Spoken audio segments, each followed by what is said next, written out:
So guys, in this video we are going to learn about scale tool versus move tool.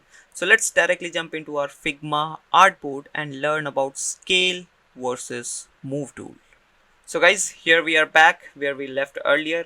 Now here, as you can see, right now I do have only one thing left, and that is this one. Right now, a part of this box and the text, everything is distracted. Right. So let's destruct this right now.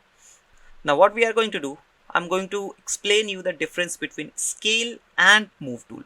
So right now, by default, we are on the move tool. As you can see, this is the move tool, right?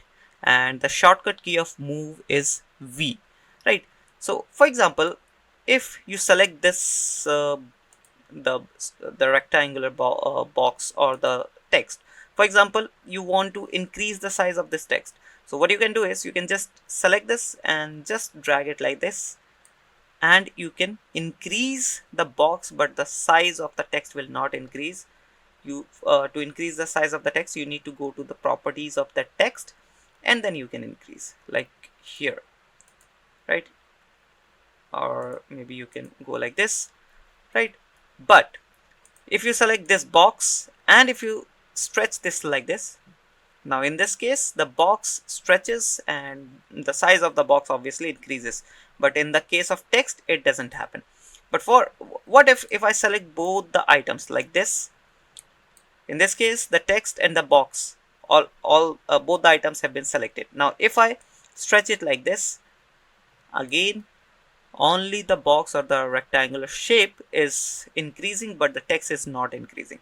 Either if I, for example, if I select both items again, and if I stretch it while pressing the shift key, but still it will not gonna work. Maybe if I select a control button, still it is not going to work.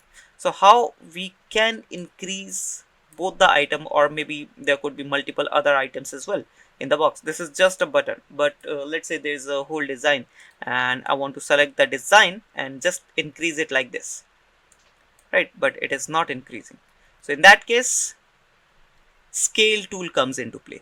Now how you can access scale tool, you need to go to the move tool option.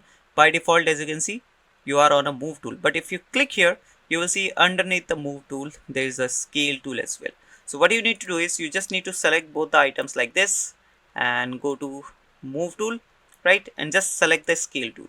Now the scale tool has been activated. Now if you stretch it like this, both the items will be the size of the items will increase and decrease like this, right? And if you want to go back to move tool, just you need to go to this option and go back to move tool, and you're back to the same settings. Right now there's a shortcut key for move and scale as well, right? And for move we have V, and for scale we have K, right? So for example, if I do like this and just hit the K button, now I am into the scale tool, and if I again press the V button, I am back to move tool, right? So this is how it's done. This is what the difference between move and scale tool, and I hope you understood the usability of both the options.